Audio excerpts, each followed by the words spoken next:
சந்திக்கிறோம் இன்ஷா அல்லாஹ் விரைவில். அதான வேலை.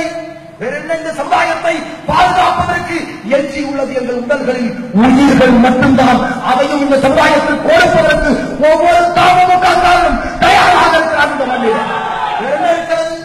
விடுவதற்கு என்ன? எங்களிடத்தில் 100 எம்எல்ஏ இருக்கிறார்களா?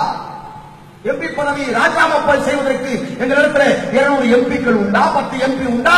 செய்வது எம்பிதான் இருக்காங்க. எதை கொடுப்பது? நாங்கள் எங்கள் உடலில் எஞ்சி இருப்பது உயிர்கள் மட்டும்தான். 18 ஆண்டு காலம் விழித்திருக்கும் காலமெல்லாம் சமுதாயத்திற்கு சொந்த குடும்பத்தை எண்ணி பார்க்காமல், மனைவியை பார்க்காமல், மக்களை பார்க்காமல் ஓடோடி சென்று என் சமூக மக்களை விழிப்புணர்வை செய்வதற்காக உழைத்துக் கொண்டிருக்கிற தங்கங்கள் எங்கள் தமிழ்நாடு முஸ்லிம் முன்னேற்ற கழகத்தின் சிங்கங்கள். என்னத்த உரிமையை நாங்கள் பெற்றுக் கொண்டோம்? என்ன எங்களுக்கு தந்தீங்க?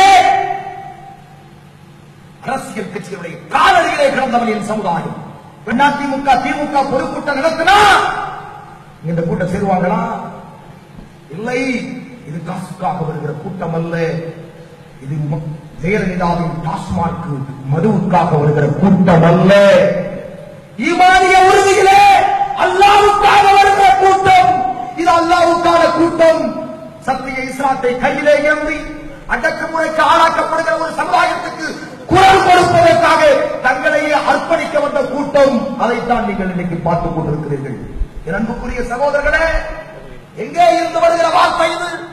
எங்கள் ஆள் மனதிலே, எங்கள் உள்ள கிழங்கிலே, எங்கள் ஆளுகை சத்தத்திலே, நீங்கள் அளிக்கப்பட்ட அதர்மத்திலே எங்கள் மீது கொடுத்த அந்த அடக்கு முறையிலே இருந்து வருகிற வார்த்தையே தவிர இது எழுதி வைத்து வருகிற வார்த்தை அல்ல.